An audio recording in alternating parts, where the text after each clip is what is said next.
What's up, NostalgiaCon? No. We got to try that again. What's up, NostalgiaCon? Better. I see a lot of you here. I'm wondering if you know what this next panel is. I see a particular demographic of fan here. You're excited to see some gorgeous men.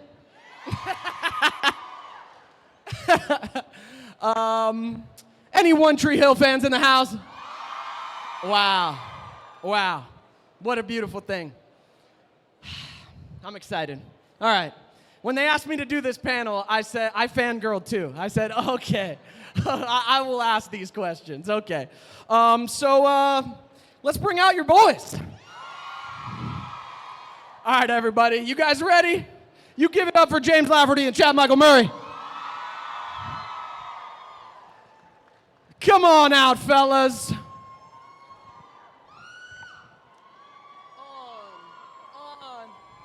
Oh!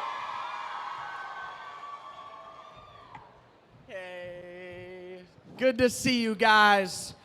All right, just a heads up, if you guys have questions for them, we will get to a little bit of a Q&A section at the end. So hold your questions tight. How you guys doing? We're doing all right. How you guys doing? Fantastic. This is a beautiful. Yeah. Whoa. I got to take a picture. I know, look at this. Look at this excitement for you guys. Yes. We can do better than that. Yeah, give them some love. Now my wife will believe I'm actually working. Yeah, we'll prove it. So guys, we are at a NostalgiaCon, right? The theme is nostalgia. We live in a day and age where media comes and goes. How does it feel to be on something with such lasting impact? Beyond blessed. The fact that we all get to have this really cool relationship. I mean, the majority of us have all grown up together. Like, how cool is that, right? And the show keeps going. I know we've got a younger group that's here that's growing up with the show now. And it's just an honor and blessed to be a part of it. Yeah, I feel like during the pandemic, nostalgia became like a real big medicine for people. When like life is chaotic, you kind of go back to things that make you feel comfort. And I know people binge watched all their favorite shows. How many of you binge watched One Tree Hill during the pandemic? Yeah, there it is. Yeah, and I think that's like the biggest thing for me is I have my comfort shows that I go back to. I know what that means to have that The Office is what it is for me, or like Yes. Friends. Like, Yes. they've been there for, they're there for you in times when you're, things aren't going so great, or you might be feeling low, or just tired. You just want to turn something on that feels comfortable. And to know that our show has become that for other people is like the greatest gift. It's so cool. Can you take me all the way back to those first weeks on set? What was your first impressions of each other? We met before. Didn't we meet before set? We did. Right? We did. We met in L.A. Yeah, we did. I was 17 years old. Wow. I don't think I'd been 17 even for that long. So I was just, I was really impressed with the whole thing, and I was really excited about the whole process, and really very nervous. And I do remember, Chad had obviously been, working for longer than I had, and was much more established as an actor in the industry, and had also dealt with a bit of like the fame side of things. And so I remember being grateful that I had someone there to sort of point me in the right direction, and just like, I don't know, there was things that would happen that I didn't see coming, and he would be like, this is what this is about, like this is what's really going on here. And I remember being very grateful for that. I did that? Oh yeah. Oh yeah. I thought I failed miserably. Genuinely. Man, it's just, I had just started pretty much too. I mean, we probably started around the same time, but just had different avenues, right? Because I had done Gilmore and Dawson's and a couple failed pilots. And then you had, what was the Hoosiers? No, what was the show? Oh yeah, Season on the Brink. Season on the Brink, the show. So like we both had experience coming in, but I mean, we were both young, probably wide-eyed kids ready to go light the world on fire. It was fun. It was fun. Saw a plate or two fly through the air back on the pilot. Yep. Yeah, Oh. well, I mean, that was the thing. Wilmington, well, it was my first time in shooting in Wilmington, the pilot, but you had shot there on Dawson's. So, Yeah. like, Chad knew his way around, and he knew how to, keep you out of trouble and get you into a little trouble as well. So, You need that. That's brothers. the right kind of trouble. That's what I thought I did. Is I was like, you know what, guys, I've been here. I did Dawson's for a year in the same, and Dawson's is shot in the same place as Wilmington, Wow. Wilmington, North Carolina, where One Tree Hill was, and it was just a year previous. So I knew a lot of the people. I knew a lot of restaurants. I'm like, all right, this is where we want to go. This is where we don't want to go. Let's go have some fun. It was good. It was good. Hell yeah. Yeah, how quickly did your relationship become, like, because you play brothers at odds a lot of the time, but in real life, I mean, I know you guys have had a good connection and been good friends. Like, how quickly did that happen on set? I mean, we had Immediate? fun. If anything, we probably had too much fun. For such a dramatic show? I just remember there was so many times where we just bust up laughing, and I would lose it with him, and we would lose it, and just I don't even know why. Half the time, it didn't have to have a reason. It would just be a look. Done. I can confirm that. It was, for some reason, very hard for us to keep a straight face when we worked together. And I mean, it was fun. I'm sure it was very frustrating for everybody else. But yeah, I do remember that. In that vein, your characters went through a lot of unhinged things. Do you have a favorite kind of extreme plot that your character went through? Well, I mean, there's so many.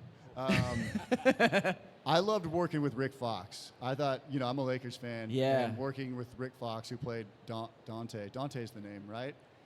The point shaving scandal thing. I think that was the first time. It was like the first time, I don't know, one of the first times, like one of the more outrageous things sort of like rubbed up against my character. But it was like full blown. This time, okay, it's like point shaving scandal, like guys are beating me up in an alleyway. Like, it was just wild, but it was just amazing to have, like, Rick Fox doing all of it for me. I thought that was a really cool moment. Heck yeah. I don't think anything really outrageous happened to Lucas. I mean, if you're going to really go there, I would say, like, episode 2 with the Thing 1 and Thing 2. And James and I are running around the woods of Wilmington, North Carolina, where the state bird is the mosquito, in our boxer shorts. All night long, yeah, that was like, okay, well, we're gonna do this. Okay, so this is what we're doing. Those were the hijinks for me. Yeah. The show, you guys are basketball players. It's a big deal. Famously, you aren't good at basketball? Is this a thing? Damn. Is this a thing? Did you Google that? Yeah, I mean, I know it's out there, but that just makes me laugh because as actors, we all lie for auditions. If they say, do you ride a horse? You say, absolutely I ride horses. Because what else are you going to say? You know what you do? Tell me. Teach me, Chad. I'm going to teach you. So, first off, he's right. I suck at basketball. But I got better. Look, I played a lot of sports growing up. So I played soccer, football, hockey, so I had to learn a new sport. And, it's about moving your body and figuring it out. And luckily, I had a great group of guys around here. Like, they always lifted me up and never pushed me down. And Heck that's yeah. really what you want. That makes a great teammate in life. That makes a great teammate on the field, on the court. You want that. You want those guys who are like, hey, bro, you got it. And they did that. So that was huge. But this is what you do as an actor when they go, hey, do you do A, B, or C? So I was doing a movie called Outlaws and Angels, dark little indie. And I'm working with this guy named Keith. Keith's a good dude. I love Keith. God bless him.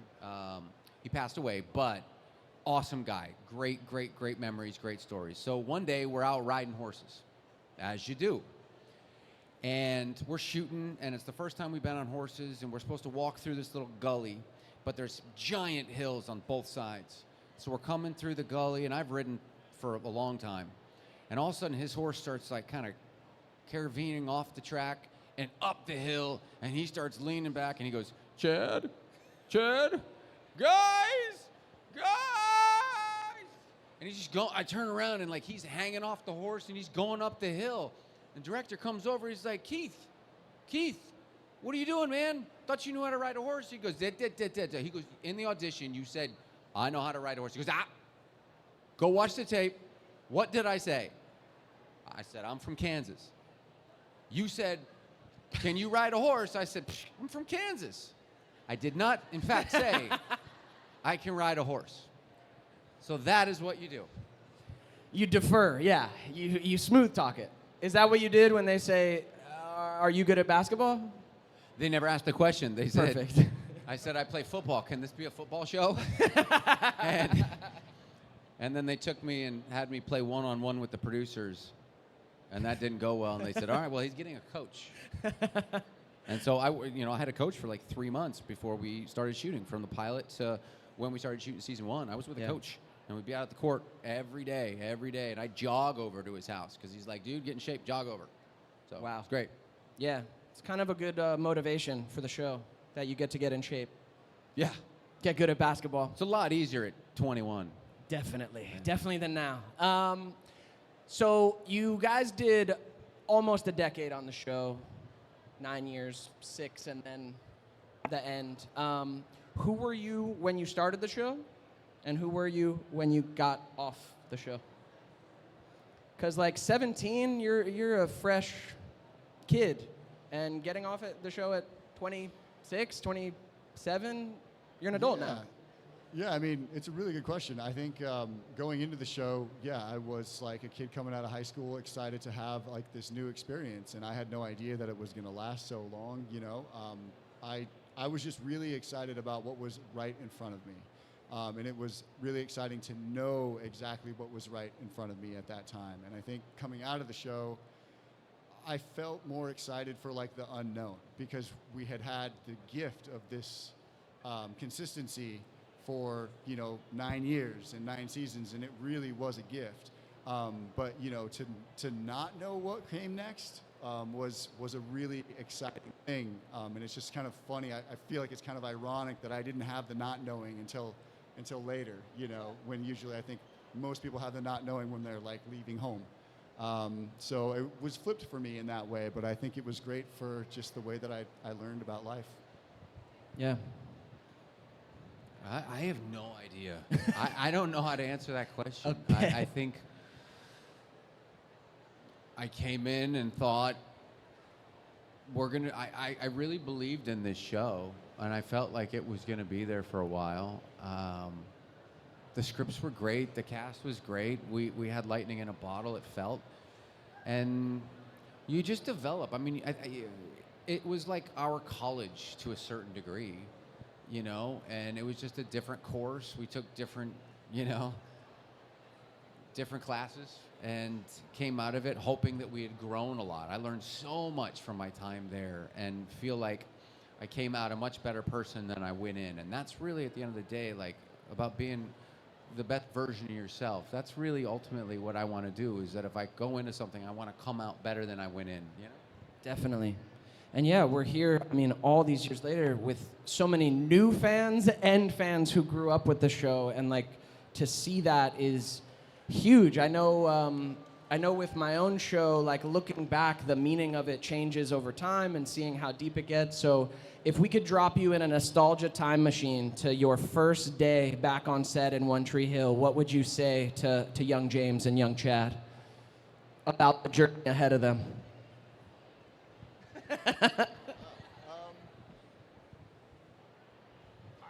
I mean, we came out of it all right, I guess. So, yeah. We're still here. Yeah. Yeah. Yeah.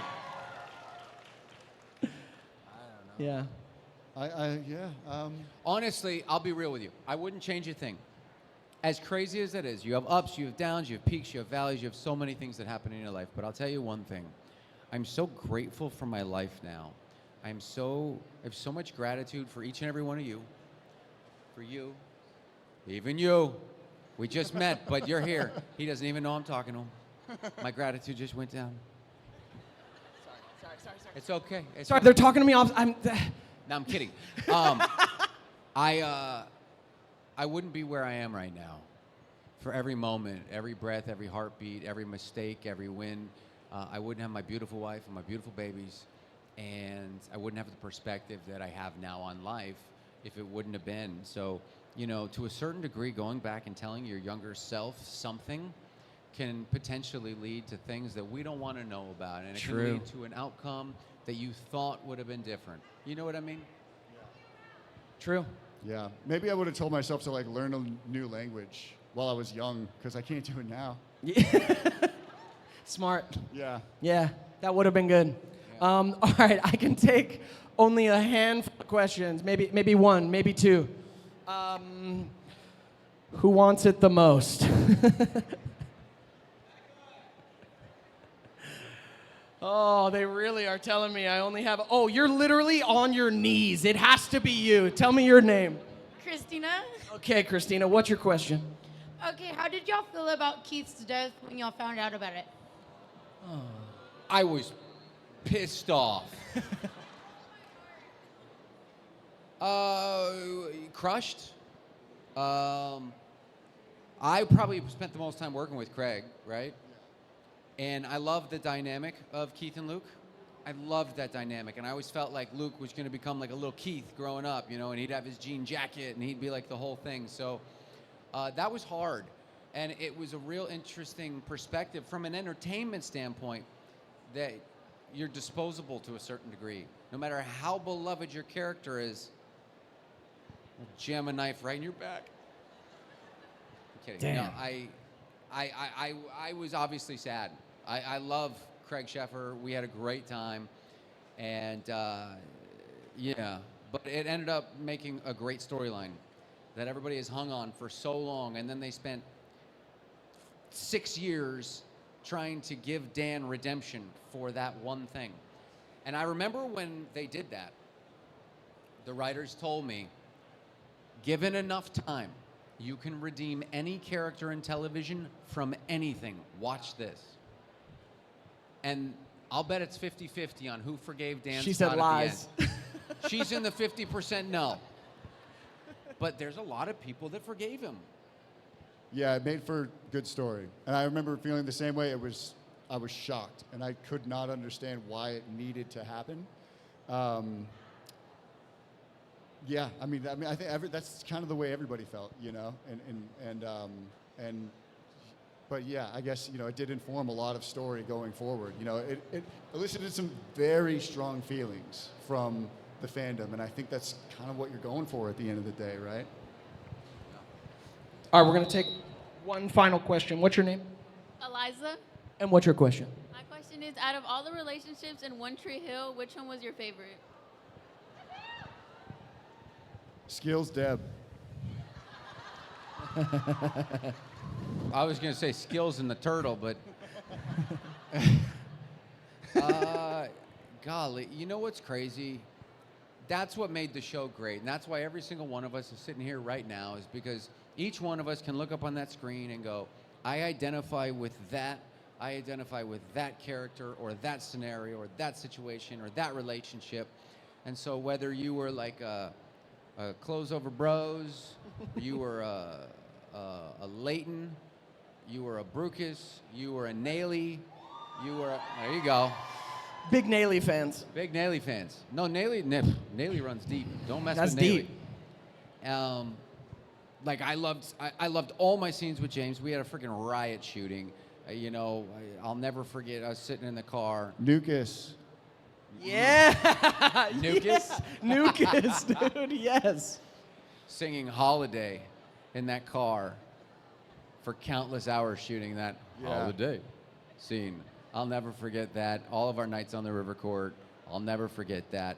All the scenes that I had with Haley, that we were best friends and we're playing putt-putt. I missed that little putt-putt golf course on the roof. Missed that little golf course. Yeah, that's right. And the little brick that you took. Yeah. All right, It guys. wasn't real. No, it was like, no, I'm kidding. Actually, it was real, and they built it right there, and they never let me hit the ball. What? No. That's torture. That's a game. Yeah, I know. You guys, this has been great. Look at the happy faces out here that you guys Thank provide. you guys so much. Yeah, thank you guys for continuing to be fans and showing up for One Tree Hill. Thank you guys for coming to NostalgiaCon. They will be at booths and photo ops today. You know, get your shots and autographs. And the One Tree Hill legacy lives on, guys. Give it up for Thank Chad you, Michael guys. Murray and James Thank you. Lafferty. Hey, God bless you guys. Thank you so much for hanging out. Appreciate you. Standing room Thank only. you. We adore you.